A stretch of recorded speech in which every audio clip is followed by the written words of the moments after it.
আসসালামু আলাইকুম। তো কেমন আছেন পরিবারের সদস্যরা? অনেক খুশি।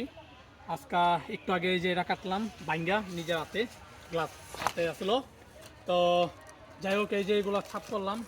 একটা বিশেষ কাহিনী হয়েছে, এক গাছ লাগাইতে গিয়া আরেকটা হয়েছে বাঁশ হয়ে গেছে।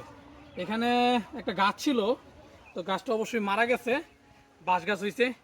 তো কত বড় বাঁশ ঢুকে, কারণ বাঁশ গাছ কিন্তু উপকার আছে, কিন্তু হইলে এটা অনেক কষ্ট করে উঠাতে হয়। তো যাই হোক, হয়েছে আলহামদুলিল্লাহ, ভালোই হয়েছে, খারাপ না।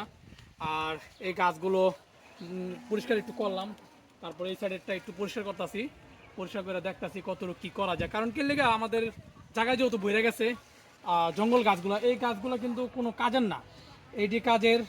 তারপরে এই যে পেয়ারা গাছটা ঢাইকা আসলো, এটা সাফ করলাম, এই যে এদিকটা হালাইছি।